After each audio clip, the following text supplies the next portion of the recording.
Unfortunately, I think we're back to being a little bit awkward in front of the camera. Hi, good to see you. It's been a while. Sorry it's been so long. Lots changed.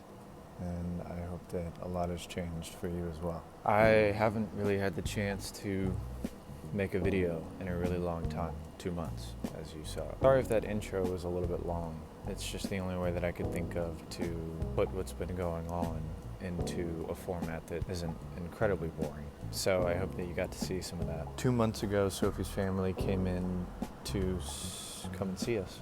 We went and saw Foo Fighters, R.I.P. Dave Grohl. We got to show them around our neighborhood and a few of the, New York City local and hot spots, touristy spots. And it was good to see family. And Sophie hadn't seen her family in a while. A month prior to that, I started my own business called New Voice, and I do that full time. Been the most liberating feeling that I've ever had in my whole entire life. So much fun being able to work for myself. I don't think I could ever go back to a normal job after this, nor do I think I am going to need to. Then the following month, after Sophie's family came and saw her, I went down to surprise my father for his birthday and got to spend the weekend with my mother and father and my grandmother. And it was very nice being able to surprise him and see family, especially as my grandmother ages, as my mom and dad age. When you're a little bit younger, you don't always kind of put it together sometimes that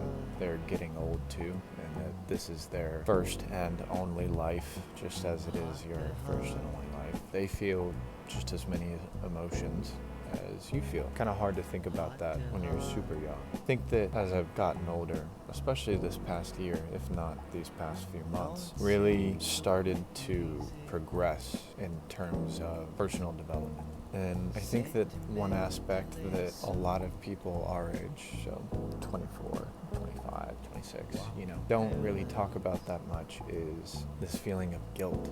It's a weird thing, because everybody's made mistakes and everybody has the things that they've done that are easy to feel guilty about because your actions have consequences. But the type of guilt that I'm talking about is type of guilt that has to do with things that are out of your control. I've been struggling with that a lot, especially these past 2 months. And change is a funny thing, because sometimes positive change can make you feel incredibly guilty over things that are completely out of your control. Things like guilt for leaving your family behind.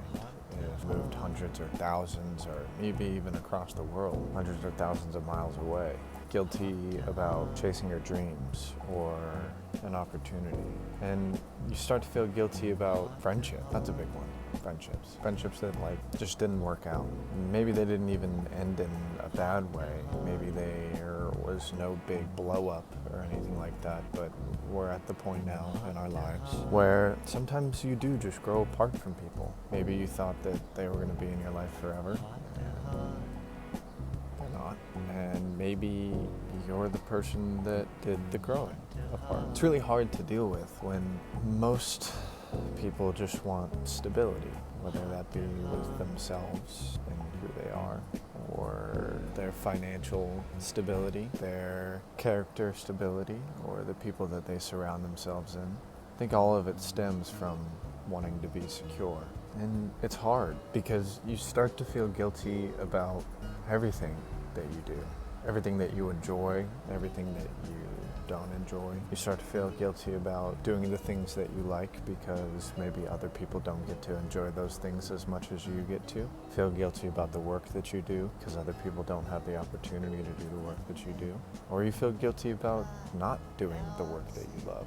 You feel guilty because you think that you have more potential, which you probably do, let's be honest. There's this weird thing that happens when your frontal lobe starts to develop, you know what I mean? You can feel it, hits you in the forehead. This thing starts to happen where you become extremely perceptive of the things that surround your day-to-day life, the people that enter in and out of your life on a day-to-day basis, and how you deal with certain situations compared to those that you know or maybe you don't know. And it's a lot. Sometimes it's like extreme overload. It's like information overload, because you have people telling you that you should do one thing and maybe your heart says another, and you start to build this massive sense of guilt that you're doing things wrong, that you're not enough, you're not good enough, That's what I struggle with, at least.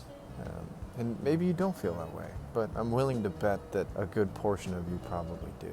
I don't think that I'm alone in these trains of thoughts, but I think that that's one thing that people in their 20s don't really talk about a lot, and I don't know if it's just because maybe we haven't placed it yet, or people think that they go through this alone, but just this odd feeling of never feeling good enough, no matter what you do, no matter if people say that you're doing good or not. I don't know. At least within me, there is always something that I can pick apart and just destroy myself for no reason. Maybe it's just because of my own background and situation that I grew up in, but I remember when I was 22, even last year, at 23, I was expecting to have all of these amazing things happen to me, or that I would work so hard in order to get them, and be completely blinded by the fact that most of the time the types of people that I see enjoying the things that I want, doing the things that I want, are one of two categories.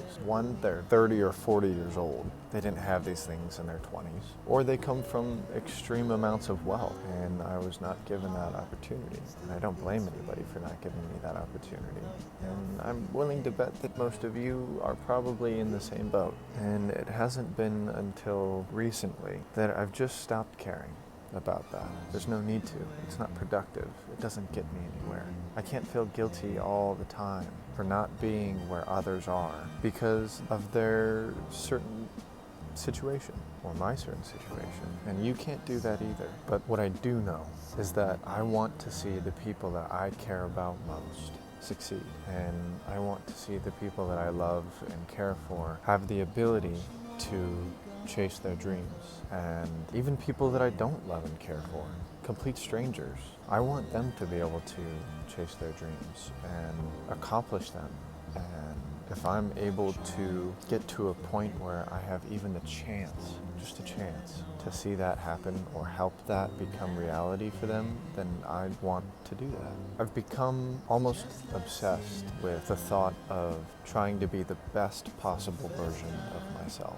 Not just for others, but for me. For me, because I've always done my very best for others. I've always catered others. I just want to be the best version of myself that I can possibly be for me. But that can't be done without extreme levels of dedication. And not to be too macho or corny, but it takes a lot of hard work. Physically, emotionally, mentally, spiritually. It does. It takes a lot of hard work. And I've been trying to do that work, especially these past 2 months. I've really been on my grind. It takes extreme amounts of dedication. But it's hard to know what to dedicate yourself to when you're in your 20s. Sometimes it's hard to know what to dedicate yourself to in your 30s. But I think that that's what's so amazing about youth, is you have ample opportunities to discover what you want to dedicate yourself to. And you should. I try to do in a conscious way. I've been trying to speak less and listen more. Because, I don't know, especially living in such a big city, surrounded by a multitude of cultures and backgrounds, ethnicities, ways of life, religions, practices, opportunities, it's important that you take in as much of that information as possible. Be a sponge and listen to what people have to say. I mean, really, really listen. Because sometimes you don't know when, but something that you've heard from a random stranger could pop up in your life at any moment. And when you're alone with yourself and your thoughts, and there's nobody around you, and it's just you, you have to be okay with the person that you are, with who you are, and the actions that you decide to make, the thoughts that live in your own head. Because nobody else is going to be able to understand the things that you've gone through, truly. And nobody else is going to be able to make the decision for you, whether or not you're going to hold on to that guilt or not. But what I can say is that holding on to that guilt is just an excuse. Something that I've definitely learned these past 2 months. That the idea of guilt is surrounded by the excuse that you make for either doing or not doing the things that you feel guilty about. And it's a slippery slope. And sitting there, making myself feel guilty over the things that maybe I have done or the things that I haven't done, do nothing but perpetuate the lie that most of us tell ourselves, which is that we are not good enough. And that is a lie. We're always good enough. And even if you're not, you can work to become good enough. I don't want this to be like some corny motivational speech thing, which is why I'm just sitting out here talking to myself, talking to you. And I'm not gonna sit here in front of you and act like I have it all figured out. I'm not gonna lie to you and say that I have the trick to overcoming this. But when I was younger, I think that a part of me wanted to know that a lot of the feelings that I had were shared amongst people. And I don't know if I thought that that would help me with my own guilt, but I do know, or I'm willing to bet, that I'm probably not alone in this feeling. That the feelings that I have are probably not unique to me. And if I could see somebody else talking about it when I was younger, I think I probably would have figured this out a little bit sooner.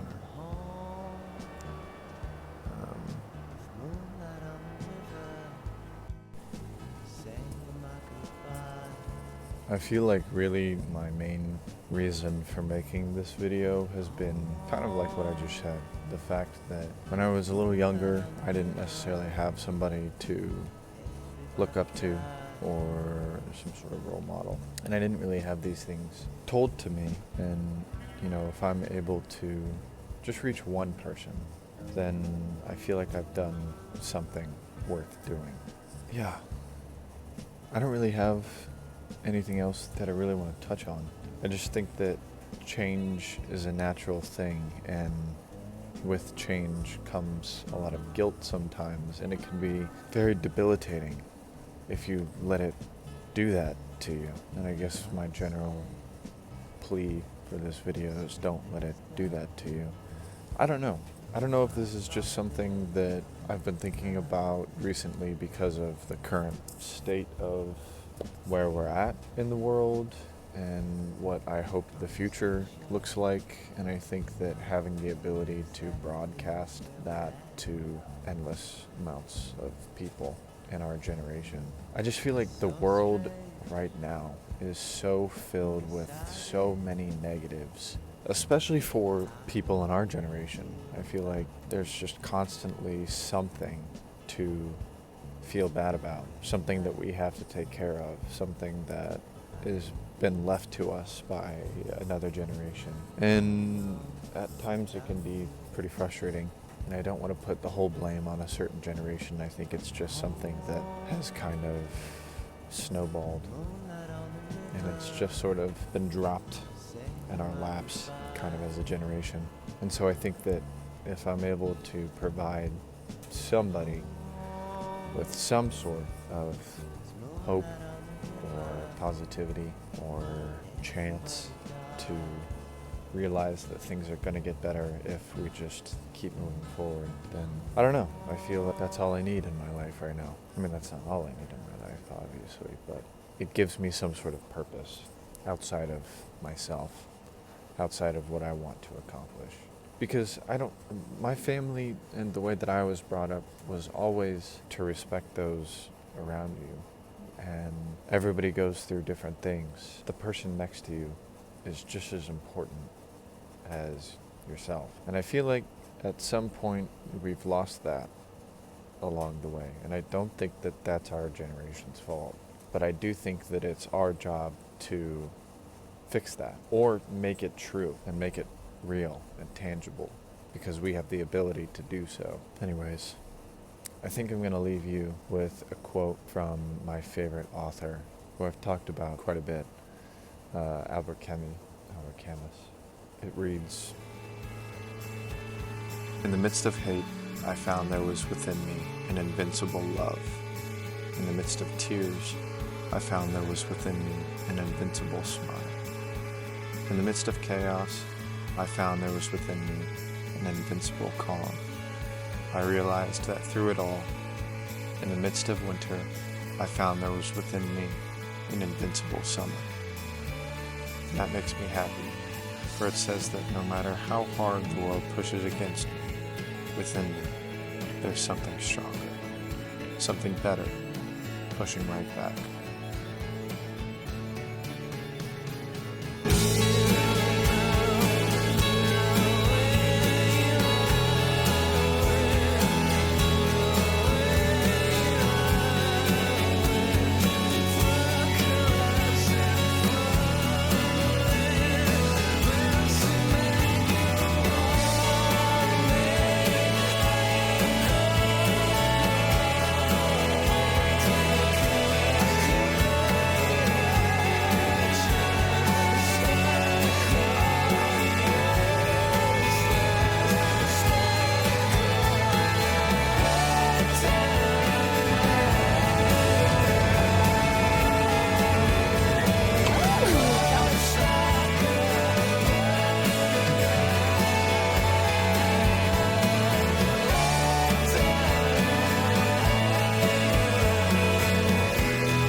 set, go.